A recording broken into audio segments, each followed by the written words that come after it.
엘리 가정 이야기는 조금 더 연장이 필요한 것 같아요. 우리가 잘 먹고 잘 살았더라, 잘 됐더라 하는 것은 별로 볼 게 없는데 잘못된 것은 상당히 주의를 해야 됩니다.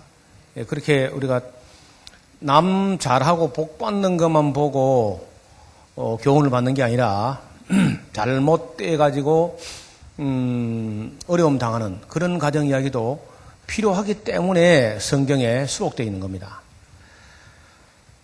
자, 거기 그 사무엘 상서 2장이죠. 2장 29절을 보면은 하나님께서 아주 준엄하게 그 엘리 가정에 하신 말씀이 있는데요. 너희는 어찌하여 내가 나의 처소에서 명한 나의 제물과 예물을 밟으며 네 아들들을 나보다 더 중히 여겨 내 백성 이스라엘에 드리는 가장 좋은 것으로 스스로 살찌게 하느냐. 우리가 하나님께서 우리 가정에 주신 자녀를 고이 기르고 소중히 귀중히 여기는 거 잘하는 겁니다. 그런데 도가 지나쳐서 하나님보다 더 중히 여긴다. 그럼 그게 바로 우상도 될 수 있어요. 아들이 우상이야. 오늘 우리 그리스도인 가정에서 제일 많은 우상이 아들이라는 우상 아니겠는가? 아들에게 투자하는 만큼 하나님께 투자 잘 안 할걸요? 아들이 하나님보다 더 소중한 우상이 되면은 그 문제가 될 수 있다는 거죠. 그래서 이런 말들은 되게 잘 듣기 어려운 얘기인데 성경에 보니까 왜 우리가 그런 걸 모르냐 하면은 설교하시는 분들이 이 어두운 장면을 비춰주지 않기 때문에 그래요. 설교하는 목사님들이 이 두렵고 떨리는 말씀, 부담되는 말씀 이런 건 다 빼버리고 이런 건 성도들이 안 좋아할 거다 생각하고 늘 달콤한 소리만 하다 보니까 이런 말씀은 못 듣는 사람이 많아요. 네 아들들을 나보다 더 중히 여겼다. 그리고 하나님의 예물, 하나님께서는 예물과 제물을 발로 밟으며 네 아들들을 나보다 더 중히 여겨서 내 백성 이스라엘 백성이 드리는 가장 좋은 것으로 스스로 살찌게 한다. 두려운 말씀이죠. 그러므로 30절 그러므로 이스라엘 하나님 나 여호와가 말하노라 내가 전에 한데 줄 거 봐요. 내가 전에 네 집과 네 조상의 집이 내 앞에 영영히 행하리라 하였으나 이제 나 여호와가 말하노니 결단코 그렇게 아니하리라. 자, 이거 굉장히 두려운 말씀이죠. 하나님께서는 전에 우리에게 좋은 약속을 하셨다 할지라도 우리가 하는 걸 봐가면서 하나님 그 언약 바꿀 수 있어요. 왜냐면 하나님이니까. 우리는 그저 하나님께서 우리에게 좋은 약속 한번 했으니까 그럼 영원히 변치 않을 것이다. 물론 우리가 변치 않으면 하나님 변치 않죠. 근데 우리가 하는 일이 잘못되면 하나님 바꿀 수 있다는 거예요. 어떤 분들은 그 구약 성경은 바꿨지만 신약 성경은 안 바꾼다. 아무 근거 없는 말입니다. 여러분 하나님은 구약이나 신약이 똑같아요. 예나 지금에서 영원토록 동일하신 분이야. 그때도 사람들이 하는 걸 봐가면서 하나님 생각을 바꿀 수 있는 것처럼 지금도 우리 하는 걸 봐가면서 하나님이 변덕을 부린 게 아니라 우리 인간의 변덕에 대해서 하나님은 얼마든지 자기 마음대로 할 권한이 있다는 거죠. 그 조심을 해야 돼. 전에 하나님께서 좋은 언약을 그 가문에 주셨지만 너 하는 거 보니까 결단코 내가 그래 안 해야 되겠다 하고 바꾸는 거예요. 그 뒤에 보세요. 아니 그렇게 아니하리니 나를 존중히 여기는 자를 내가 존중히 여기고 나를 멸시하는 자를 내가 경멸히 여기리라. 이런 말씀도 우리가 잘 못 듣던 말이죠. 하나님께서 우리에게 은혜 베푸실 때 물론 우리가 죄인임에도 불구하고 우리가 은혜로 구원받는 수는 있어요. 구원에 관한 것은 정말 우리 공로하고 상관이 없습니다. 그러나 우리 가정에 임하는 은혜나 복에 대해서는 그렇지 않습니다. 우리가 하는 걸 봐가면서 그 하나님께서 다시 은혜 거두어 갈 수도 있고 또 복 주시다가 그 복이 저주로 바뀔 수 있어요. 우리가 하는 거 봐가면서. 여기 보세요. 나를 존중히 여기는 자를 존중히 여긴다. 하나님도. 우리가 하나님을 소중히 존중히 여기면은 하나님도 우리를 존중히 여기고, 사람이 만약에 하나님을 멸시하게 되면 내가 경멸히 여긴다는 거예요. 그런 것도 우리가 그동안에 뭘 잘못 배웠냐면 하나님은 그저 무조건적으로 사랑한다. 제가 창세기부터 계시록까지 200번도 더 읽어봤는데 하나님 무조건적으로 사랑한다 그런 말이 없습니다. 그는 우리 인간이 스스로 만드는 착각이에요. 착각. 우리가 모르고 범했을 때 모르고 지은 죄에 대해서 하나님께서 우리 그 죄를 떠나고 버리면은 과거에 대해서 묻지 않습니다. 모르고 한 거는 그 부지 중에 잘못됐다는 거야. 그러니까 알고도 그 잘못할 때 조금 있으면 나올 겁니다. 31절 보라 내가 네 집 네 팔과 네 조상의 집 팔을 끊어서 네 집에 노인이 하나도 없게 하는 날에 이를지라. 이스라엘에게 모든 복을 베푸는 중에 너는 내 처소에 환난을 볼 것이요 네 집에 영영토록 노인이 없을 것이며 내 단에서 내가 끊어버리지 아니할 너의 사람이 네 눈을 새지 않게 하고 네 마음을 슬프게 할 것이요 네 집에 생산하는 모든 자가 젊어서 죽으리라. 그러니까 노인이 없다는 거예요. 여러분 우리 사회에 노인들이 너무 많아가지고 이제 뭐 걱정이다. 근데 그건 잘못된 걱정이고 노인들이 많아야 돼요. 문제는 노인보다 젊어야 더 많아야 되죠 이제. 우리가 지금 얼마나 우리 사회가 잘못돼 가고 있느냐. 우리 교회까지 세상 사람들이 가족 계획을 할 때 기독교인들 똑같이 가족 계획을 했어. 산하 제한을 하고 말이에요. 그건 잘못된 겁니다. 저는 한 번도 산하 제한이라든지 가족 계획이라는 말 입에 담아본 적이 없어요. 그러니까 너무 우리가 세상하고 똑같이 살아온 거예요. 그래서 지금 우리 사회가 세계에서 가장 노령화가 빨리 진행되고 따라서 출산율이 세계 최하위야. 두 사람, 한 부부가 출산하는 아이 수가 1.17명, 1.2명밖에 안 되니까 세계에서 출산율 제하위인데 따라서 이런 식으로 가면은 한국이라는 나라를 우리나라를 망하게 하기 위해서 뭐 원자탄 개발할 거 없습니다. 가만 놔두면 저절 망하니까. 아기를 안 낳고 못 낳고 뭐 둘이 하나밖에 안 낳고 결혼도 안 하고 못 하고 늦게 하고 했다가 빨리 이혼하고 애를 안 낳고 못 낳고 잘 못 낳고 뭐 이런 식으로 되면은 이런 민족은 오래 가지 못해요. 이 책임이 우리 교회에 다분히 있다는 겁니다. 교회도 똑같이 하나 낳고 둘 낳고 말았으니까 기독교인들도 잘못 믿은 겁니다. 잘못 가르쳤고 잘못 배운 거예요. 네 두 아들 홈리와 비느하스가 한 날에 죽으리니 그 둘에 당할 일이 너에게 표징, 꼭 사인이 될 것이다. 하나님께서 너희 집에 저주 내리게 되는 사인이 될 것이다. 표징이 될 것이다. 그런 얘기를 한 거죠. 그 다음에 이게 무슨 죄 때문에 이렇게 되느냐. 다시 3장 13절 보세요. 내가 그 집을 영영토록 심판하겠다고 그에게 이런 것은 그의 아는 죄악을 인함이라. 모르고 범한 죄가 아닙니다. 엘리도 알아요. 잘못됐다는 걸. 아는 죄악을 인함이라. 이는 그가 자기 아들들이 저주를 자청하되 금하지 아니하였다는 거예요. 아들들이 자기 엘리 아들들 홈리와 비나스가 저주받을 짓을 자청하는데도 불구하고 아버지가 돼가지고 가만 보고 금하지 않고 내버려 뒀다는 겁니다. 오늘 제가 우리 신세대 엄마들이 아이들 기르는 거 보면요. 꼭 홈리와 비나스처럼 길러. 어린 애가 잘못한데도 불구하고 전혀 말리지도 때리지 않고 가만 보고 있어요. 성경책을 뭐 지근지근 밟고 다니거나 찢거나 해도 뭐 까짓 돈 몇 푼 주면 살 수 있다. 하고 아이들 안 때리는데 그 안 때리는 이유를 물어보니까 아이들 기가 죽을까 싶어서 안 때린다는 거예요. 여러분 때려도 기가 안 죽습니다. 잘못할 때는 반드시 때려야 돼요. 그리고 그걸 어려서 엄마 아빠가 어려서 때려야지 다 커가지고 학교 가서 얻어맞기 시작하면요. 그런 사람들은 앞으로 위대한 사람들이 어렵습니다.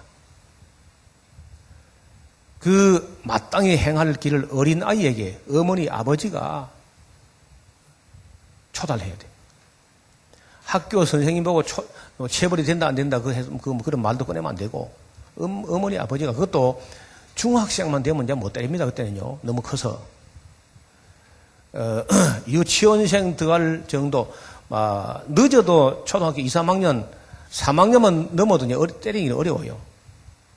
그때까지 잘못되는 걸 반드시 가르쳐서 우리가 어차피 선악과를 먹은 사람들이기 때문에 선악과를 먹은 사람의 후손이기 때문에 선과 악을 아주 분명히 구별하게 그 양심의 눈금이 확실히 꺼지게 해초려가지고 때려서 아닌 것은 아닌 걸로 빨리 양심에 비치게끔 그렇게 어릴 때부터 훈련이 필요해요. 초달하고 훈련해야 돼요.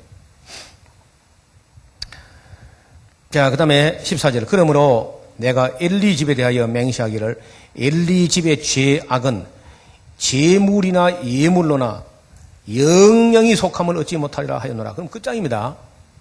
재물로도 예물로도 영영이 속함이 안 되는 죄가 있어. 그 무슨 죄냐? 짐짓 범하는 죄, 알고도 범하는 죄, 고의로 범하는 죄, 의도적이고 계획적이고 지속적이고 반복적이다. 그런 죄악은 속죄가 안 돼요.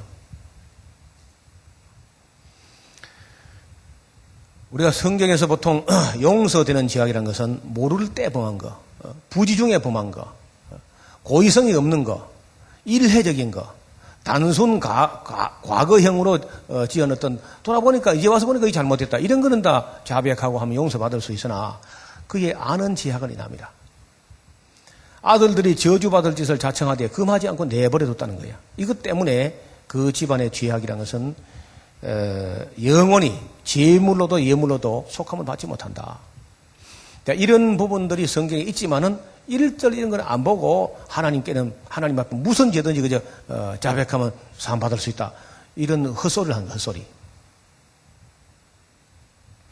성령을 해방한 죄악이라든지 뻔히 안면에서 불구하고 하나님 예수님께서 오셔서 그 시각장애인의 눈을 그냥 그 자리에서 뜨게 하고 날 때부터 시각장애인이 고쳐주시고 날 때부터 안전병이 된 자를 고쳐주시고 귀신 들려서 폐인된 사람을 고쳐주고 하는 것은 분명히 누가 봐도 선하신 하나님의 성령의 한 게 분명한데도 불구하고 그걸 하나님께 영광을 돌리지 않고 하나님께 영광을 돌리면 예수님이 참 예언자가 되니까 그걸 시인하기 싫어가지고 귀신에게 영광을 돌리는 거야.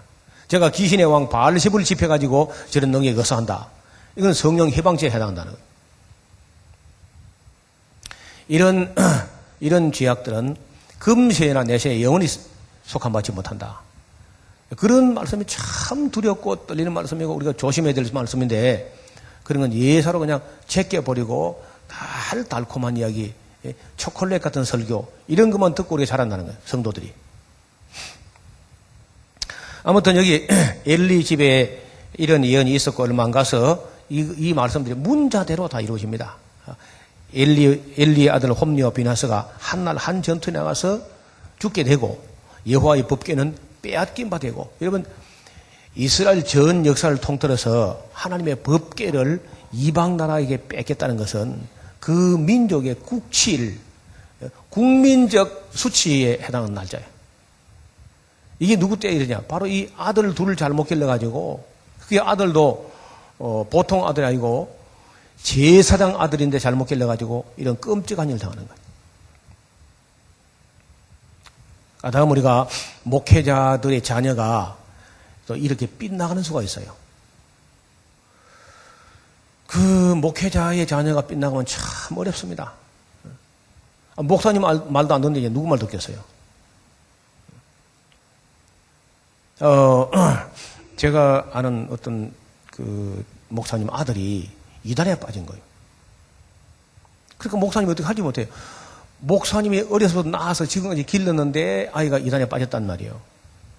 그래서 아이에게 이야기하니까 아빠 이야기를 내가 어려서부터 다 들었는데 아빠 얘기가 틀렸고 그 자기가 하는 이단이 그게 맞다는 거예요.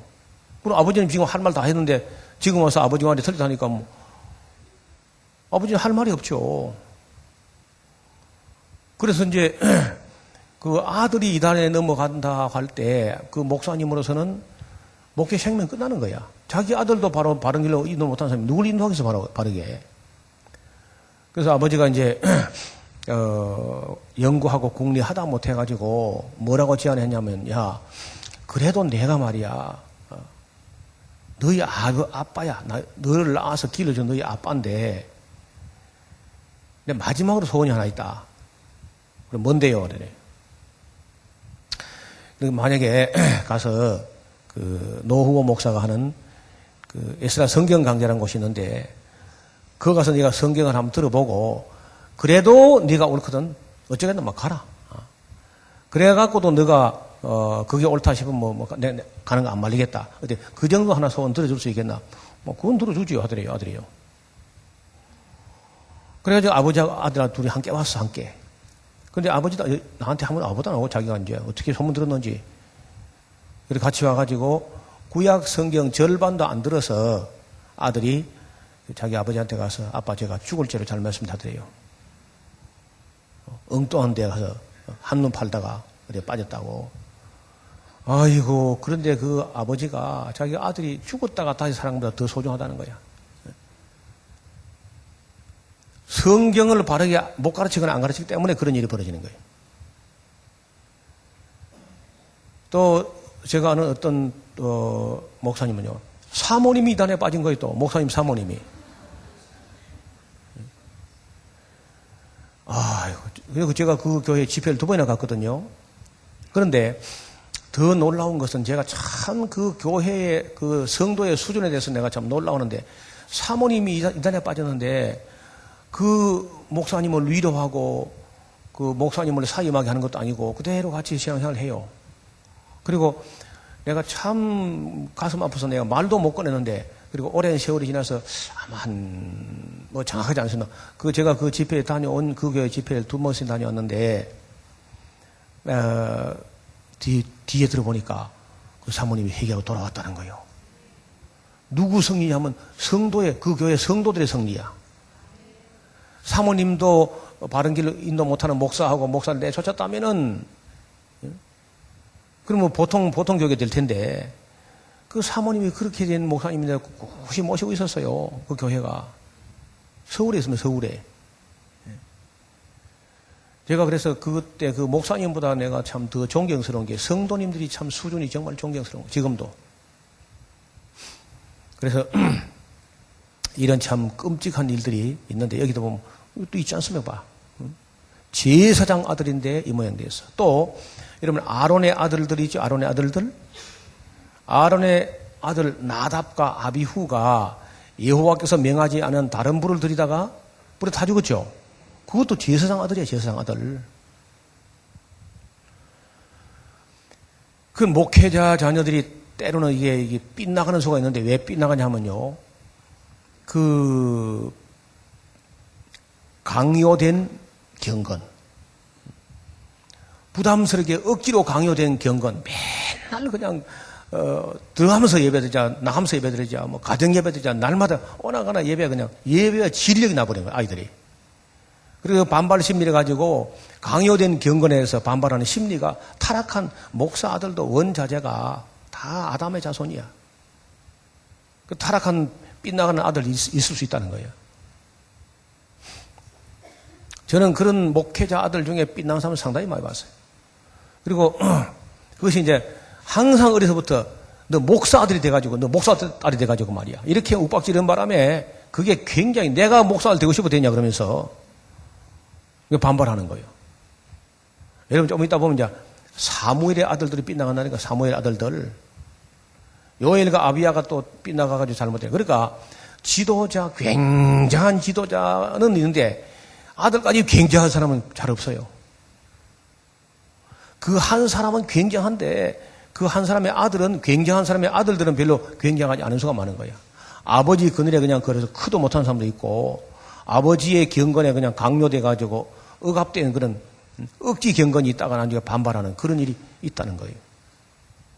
여러분 혹시 여러분 교회나 여러분 주변에 그런 사람이 있을 때 함부로 이렇게 하다가 또 자기 아들도 그런 적 있어요.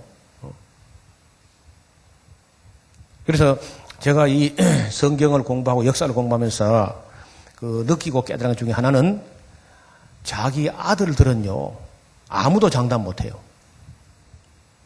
자녀 교육이라는 것은 아무도 장담 못하는 거야.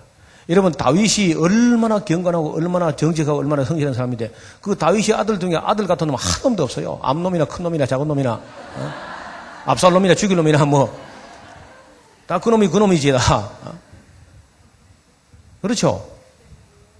그 아도니아 보세요. 아도니아, 압살롬, 암논 할 것이 19명의 아들들이 있는데, 처백에서 나온 거 말고 왕비들에서 난 아들만 19명인데, 거기 아들 같은 게 별로 안 보입니다. 솔로몬도 어때요? 여러분, 솔로몬이 얼마나 지혜가 출중하고 권세가 있고 능력이 있고 돈이 없는 게 아니죠, 솔로몬이.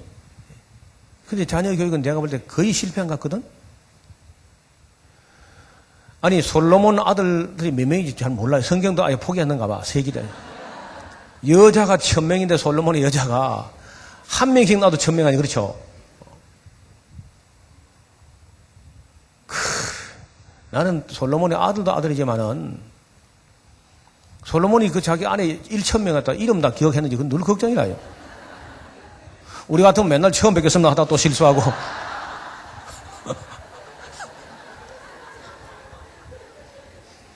자기 아들 보고 후아유 해가지고 또 실수하고.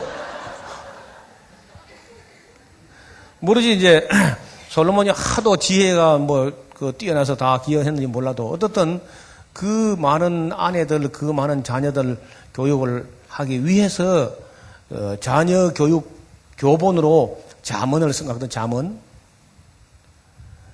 그러나 그 엄청난 지혜와 명예, 건세, 부귀, 영화를 가지고도 자녀 교육은 쉽지 않았다는 것이 뭘 보면 알 수 있느냐? 아니, 어떻든 몇 명의 자녀인지 모르지만은 그 중에 제일 괜찮은 사람을 후계자로 세웠을 거 아니에요. 그렇죠? 맞아요? 아니, 하여튼 그 중에 제일 괜찮은 그 사람이 됐었는데 그게 누구냐면 르호보암이라. 호로 자식이지, 그거. 아주 호로가 이 오랑캐 새끼라, 그렇죠? 오랑캐 자식. 아주 못된 놈이에요. 문제는 그 엄마가 암몬 여자라는 거예요. 그래서 절대로 자녀 교육이라는 것은 아무도 장담 못 한다는 거예요. 남의 아들들 보고, 아이고, 저런 거 하면 손가락 새끼가 너는 그런다는 거예요. 저런 하면 네 아들은 그러면서.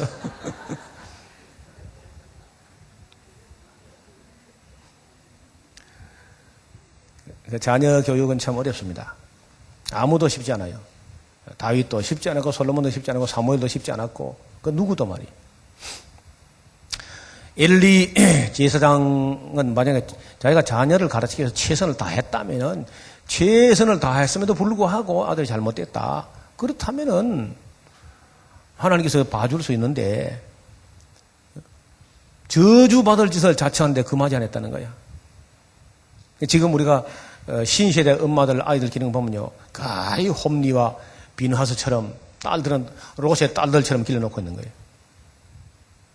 너무 세속주의에 빠져 있는 거예요. 그래서 성경이 이런 성경의 특히 역사서 안에서 보여주는 교훈들은 다른 말로 하면 역사적 교훈이죠. 이 역사적 교훈이라는 것은 굉장한 대가를 지불하고 남겨진 교훈이라는 거죠. 그러면은 우리가 말이에요. 우리 오늘 이 후시대를 사는 우리가 대가는 그 옛사람이 지불했잖아요. 그렇죠? 대가는 옛사람이 지불하고 그 교훈을 우리가 받아서 우리 자신을 돌아보고 그런 옛사람이 실수한 실수를 되풀이하지 않고 우리 삶을 교정한다면 우리가 지혜로운 사람이라는 거예요. 역사를 읽어보고 성경을 읽어보고 자기 삶을 돌아보고 잘못된 걸 교정하고 수정하면 지혜로운 사람이고, 그 역사를 보지 않거나 성경을 보지 않거나 해서 우리가 자녀 교육 실패해버리면요, 내가 제법 뭘 해놨던 것도 우리 자녀가 싹 다 까먹을 수 있어요. 그래서 그 자녀들을 가르치는데 고액 가외 해가지고 무슨 사교육비만 많이 들으면 자녀 교육이 된다. 그건 착각입니다. 어려서부터 아이를 착하게, 나쁜 생각이 그 자리에 자라지 못하게 어려서부터 단속을 해야 돼요. 지금도 제가 여기 보면은 누가 공부를 잘하느냐? 마음씨 착한 아이가 공부를 잘해요. 공부 잘하는 아이는요, 되게 마음씨도 착합니다. 그리고 왜 마음씨 착한 사람이 공부 잘하냐? 착하니까 공부밖에 생각 안 해요. 못된 놈들은 못된 송아지 엉덩이에 뿔난다고 그 조그만 때부터 이제 이성의 눈을 떠가지고 그런 것만 생각하니까 공부가 안 돼요. 그럼 못된 애들은 공부를 못 합니다. 또 공부를 못하면 또 못되지, 또.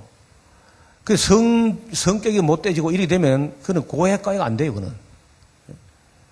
사교육비 들여가지고 드린 게 아닙니다. 어려서부터 착하게 기르, 착하게. 저는 우리 애들은 공부 잘하는 잘하면 저도 좋긴 하겠는데 공부 잘하는 걸 가지고는 자랑 못 하겠어요. 가끔 1등을 해왔다고 하죠. 자랑하고 빵빠레 울린다고 사달라 그러는데 자랑 안 사줘요. 나는 너희들이 자랑스러운 게 성적 때문에가 아니라 착한 걸 내가 자랑스러워한다. 마음씨가 착한 거 이런 것은 제가 참 칭찬을 하지만은 성적 이런 거 제가 그 성적 그거 안 보거든요. 그런 거 가지고 아이를 정지하지도 않고 그 때문에 또 사랑하는 이유가 되는 거야. 마음씨가 착한 것, 정직한 것, 성실한 것, 성품이 아름다운 것, 예절 바른 것 이런 걸 칭찬해야지. 자, 이렇게 이제 우리 두 가정을 봤어요. 그렇죠? 사무엘 가정 이야기, 사울 가정 이야기. 그 다음에 이제 그 집안이 어떻게 망했는지 하는 것은 우리가 읽어보면 다 알만하고, 그 다음에 그 뒤에 보면은요, 사무엘이 이제 그런 대로 잘 해나갔죠. 사무엘이 잘 해나가다가, 거기 이제 7장이죠. 사무엘상서 7장에 보면은, 7장에 기럇 여아림 사람들이 와서 여호와의 궤를 옮겨 산에 사는 아비나답의 집에 들여놓고 그 아들 엘리아사를 거룩히 구별하여 여호와의 궤를 지키게 하였는데 여기서 20년 동안을 머물게 됩니다. 여호와의 법궤가 어디라고요? 기럇 여아림이라는 곳이에요. 예루살렘에서 13km 좀 됩니다. 기럇 여아림에서 한 20년 동안 있었는데요.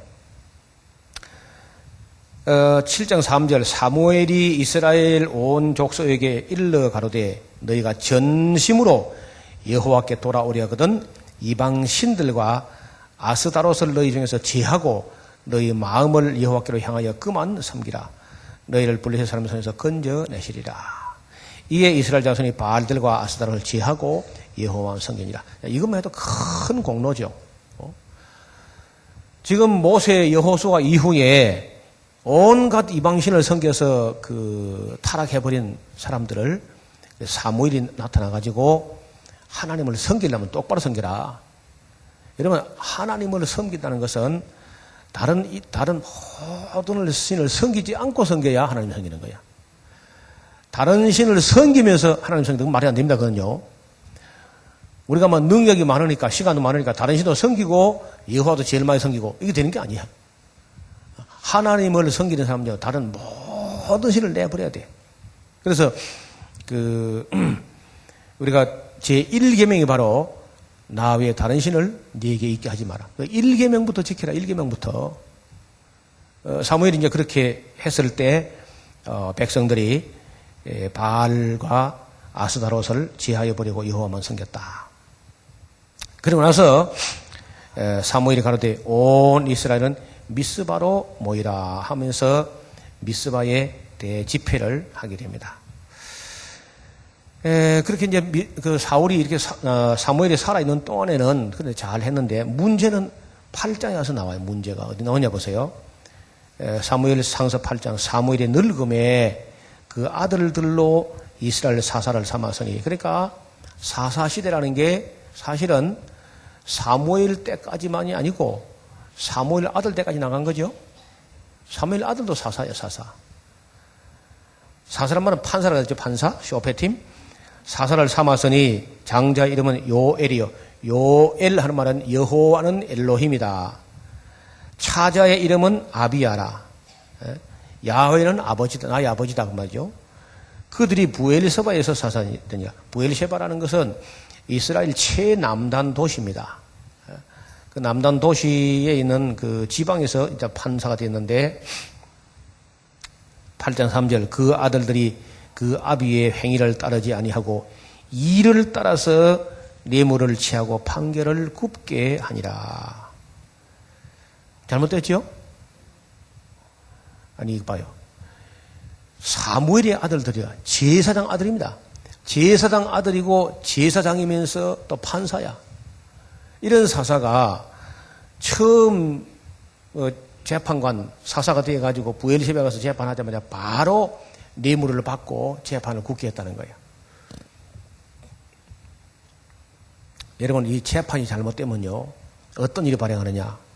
백성들이 선을 행하다가 낙심해버려요. 법대로 정직하게 하면 나만 손해본다, 이렇게 생각하기 때문에 사람들이 선을 행하지 않습니다. 정직히 행하면 나만 손해다. 우리 한국 사람들 사고방식은 전부 다 법대로 하면은 자기만 손해본다, 이렇게 생각해요. 그러니까 사람들이 법을 안 지키는 거예요. 사람들이 참고 선을 행하려고 하면은 사람들 사이에서 시시비비가 벌어질 수 있지만은 그래도 법정에 가면은 선악은 가려진다 하는 어떤 사필 규정에 대한 믿음이 있어야 참고 선을 행할 거 아니에요. 그렇죠? 근데 일건 정직히 해봐야 판결을 받으면 판결이 돈 있는 사람들이 유전무죄가 돼버린다. 이렇게 돼버리면 사람들이 선을 행할 마음이 안 나는 거야. 선하게 하면 나만 손해보는데, 이렇게. 그래서 재판이 바르게 돼야 된다는 것가 중요한 것이고, 판사들 좀 되면은 가장 정직한 인격을 갖고 있어야 돼. 근데 인류 역사에 보면요, 항상 그래. 이 성경에도 그런 말이 있습니다. 재판하는 곳에도 악이 있고, 그런 말이 있어요. 미국 같은 나라는 아주 이 사법권이 발달됐다, 그리 해도 그렇지 못한 수가 있다는 거예요, 항상. 여러분, 우리가 이 법조세계에 비리가 있는 그 법조세계 보면요, 뭐가 있느냐? 원고가 이기는 것도 아니고, 피고가 이기는 게 아니고, 누가 이기느냐? 판검사, 변호사가 이기는 거야. 무슨 말이 이해가 안 되죠? 원고도 못 이기고, 피고도 못 이기고, 원고도 지고, 피고도 지고, 다 지고, 판사, 검사, 변호사가 이겨버려. 그게 무슨 말이냐? 판사는 가만 앉았고, 변호사 측하고 검사 측하고 이제 원고 피고가 있는데, 결국은 이쪽 짜고 저쪽 짜고 계속 짜먹다가 더 짜먹을 게 없단다 하면 화해시키고 끝나는 거야. 그럼 이 셋이 자꾸 짜고 치는 것이 짜고, 판검사, 변호사 짜고 치니까 안 되더라는 거예요. 그래서 미국에서 이래서는 안 되겠다 해가지고 참심제를 도입한 겁니다. 배심원들, 판검사, 변호사가 짜고 치지 못하게 배심원들이 유죄, 무죄를 결정하게끔. 그리고 형량은 그 양형법에 의해서 결정하고 형량만 정하지 유죄, 무죄는 배심원들이 하나둘도 아니죠. 그 지역사회 신망이 두터운 사람들이 들어서, 그러니까 법이라는 게 보편 상식입니다, 상식. 그 보편 상식으로 볼 때 이게 옳으냐 마느냐, 그 유죄, 무죄를 배심원이 결정하고 형량만 판사 결정하게, 그걸 참심제를 도입했는데, 항상 유전, 무죄, 무전, 유죄 이런 그 있기 때문에, 판검사, 변호사가 막 짜고 치는 이런 끔찍한 일이 있기 때문에 그걸 그래도 할 수 있다 방지해보자, 그런 뜻에서 참심제 도입하는데, 우리도 지금 참심제 도입한다 그러잖아요, 지금. 재판하는 곳이 악이 있다는 거예요, 항상. 그래서 성경에는 여러 번 공정한 재판을 베풀어라, 성문에서 공정한 재판을 베풀어라, 그런 말은 끝없이 나옵니다, 구약 성경 전체에.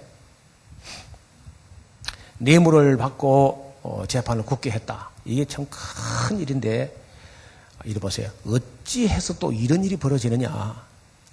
사무엘 아들들인데 어떻게 이런 일이 있느냐? 뭐 이걸 이해할 수 있는 것도 아니고 이해해서 될 일이 알지만은, 그래도 우리가 이 사무엘 아들들 두고 한번 돌이켜보면 이런 게 있습니다. 그 사무엘의 은퇴식 할 때 제가 다녀왔어요, 거기를. 무슨 말이냐? 사무엘이 은퇴를 하는데 자기의 결백을 이렇게 주장하는 장면이 나와요. 그래서 성경 한번 찾아볼까요? 사무엘이 은퇴할 때 뭐라 하냐면요, 내가 누구 양을 취하느냐, 누구 재산을 속여 빼앗은 것이 있느냐, 뭐 이렇게 쭉 물어요. 내가 만약에 그런 게 있었다면은 내가 오늘 다 변상하겠다. 그렇게 이제 하니까 백성들이 당신 우리 속인 적도 없고 무슨 그 늑타거나 갈취한 게 한 번도 없습니다. 쭉 그렇게 이야기하는 거예요. 제가 볼 때 사무엘이 뭐 충분히 그를 할 수 있는 사람이죠. 워낙 경건하니까. 문제는 사무엘이 그렇게 결백하게 청렴하게 산 거는 좋은데 그렇게 살다 보니까 이 요엘과 아비야에게 아들 둘밖에 없는데 용돈도 한 번도 안 주거나 못 줬을 거야. 그러니까 얘들이 그저 용돈에 목이 말라가지고 그래 판사 돼가지고 재판할 때만 바로 재판 시작할 때 그냥 뇌물을 받고 한 거야.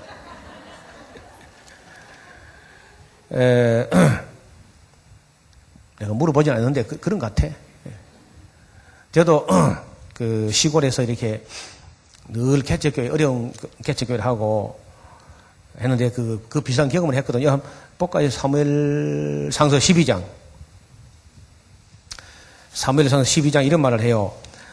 사무엘이 온 이스라엘에게 이르되 보라 너희가 내게 한 말을 내가 듣고 너희 위에 세웠지. 이제 왕이 너희 앞에 출입하느니라. 보라 나는 늙어 머리가 희었고 내 아들들 너희와 함께 있느니라. 내가 어려서부터 오늘날까지 너희 앞에 출입하였거니와 내가 여기 있다. 여호와 앞과 그 기름 부은 자 앞에서 내게 대하여 증거하라. 내가 네 소를 취하였느냐 네 나귀를 취하였느냐 누구를 속였느냐 누구를 압제하였느냐 내 눈을 흐리게 하는 뇌물을 네 손에서 취하였느냐 그리하였으면 내가 그것을 너에게 갚으리라. 그들이 가로되 당신이 우리를 속이지 아니하였고 압제하지 아니하였고 네 손에서 아무것도 취한 것이 없나이다. 은퇴식 할 때 이 정도 돼야 됩니다. 대통령도 마찬가지. 우리나라 대통령들은 뭐 나왔을 때 보통 몇천억 원 딱 꼽을 때 뒀다가 또 나중에 그 때문에 뭐 백담사로 갔다가 또 영등포구치소 갔다가 29만 원밖에 없다가 막 그러면 안 되는 거죠. 그 사무엘은 정말 아무것도 없었어. 아무것도 없는 것이 좋은데 그렇지 애들이 너무 이제 돈에 목이 마른 거죠. 그래서 사람이 참 뭐 결백해야 되죠. 그래 결백해야 되는데 아이들 또 어렵다는 거예요. 그때 제가 시골 목회 오래 하다 보니까 생활비가 뭐 늘 극빈자 생활보호 대상자 그런 수준이죠. 항상 제가 시골 목회를 하는데 시골 면 단위 소재지 면 소재지에서 옛날에 목회할 때 보니까 그 면 사무소에 근무하는 일반 제일 하위 공무원 그러니까 구급 공무원 초봉만큼도 안 되는 거라.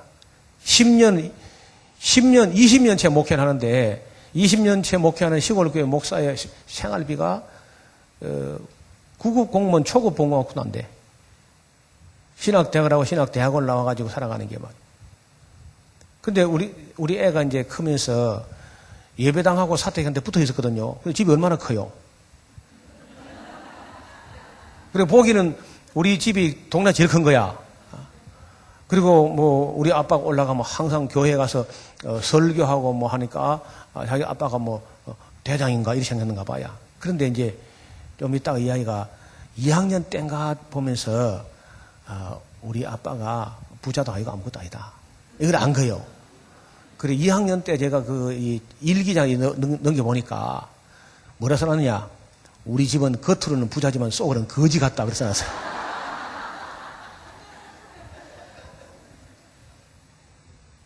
그래 안 거예요. 2학년 때 그걸 이제 엄마가 돈도 아무것도 없고 아빠도 집불도 개코도 없다 하는 걸. 그래서 그 아이들에게 그 용돈 10,000원을 주면 애들 깜짝깜짝 놀랐다니까요. 그런 걸 안 겪어봤으면 사무엘 아들들 이 타락은 내가 이해를 못할 텐데 조금 내가 이해할 수 있는 건 아니지만은 아마도 사무엘이 그렇게 결백하게 살다 보니까 애들은 정말 어렵게 살았지 않겠는가 그런 생각을 가끔 합니다. 어떻든 이것 때문에 이 사무엘이 아들을 둘을 바르게 세우지 못해가지고 뇌물을 받고 재판을 굳게 했다는 것 때문에 결국은요 하나님까지 입장이 곤란해지는 거야. 왜냐하면은 그 8장 3절에 그 아들들이 그 아비의 행위를 따르지 아니하고 이를 따라서 뇌물을 취하고 판결을 굳게 아니라 이스라엘 모든 장로가 모여 라마에 있는 사무엘에게 나아가서 그에게 이르되 보시오 당신 늙었고 당신의 아들들은 당신의 행위를 따르지 아니하니 열방과 같이 우리에게 왕을 세워서 우리를 다스리게 하소서 한지라. 그러니까 하나님을 왕권에서 물리치고 물러나게 하고 사람을 왕을 세우고 있다는 거예요. 지난번에 얘기했죠. 사사시대에는 신정통치라고 하나님이 왕이시고 인간이 왕이나 대통령으로 군림하거나 착취하는 게 없어요.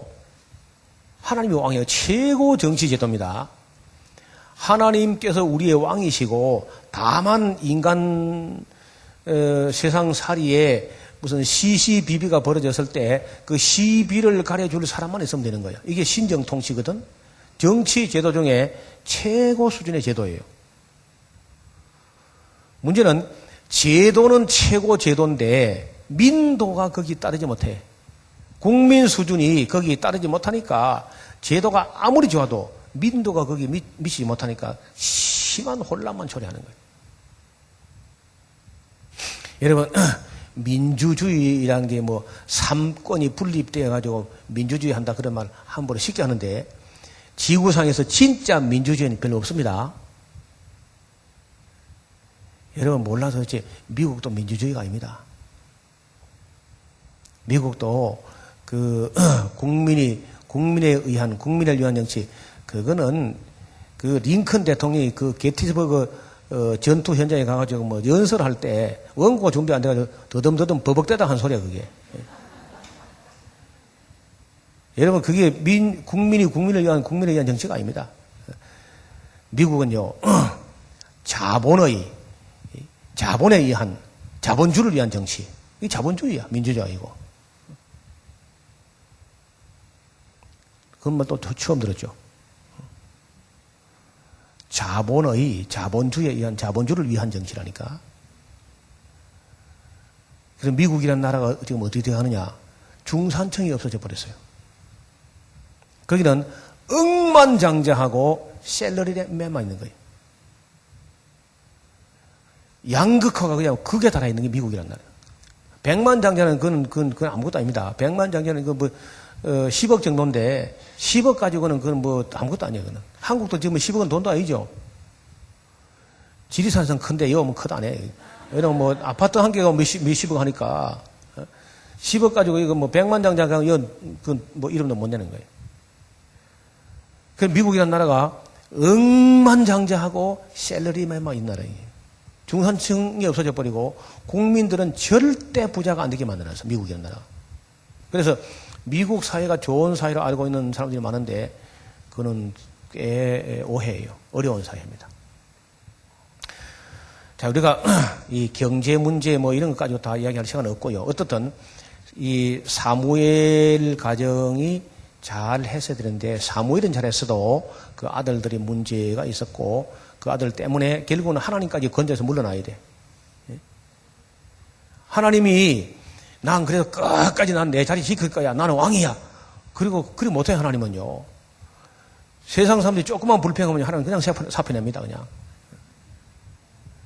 여러분 하나님도 의외로 마음이 약한 분이라. 그런 말 또 처음 들었죠.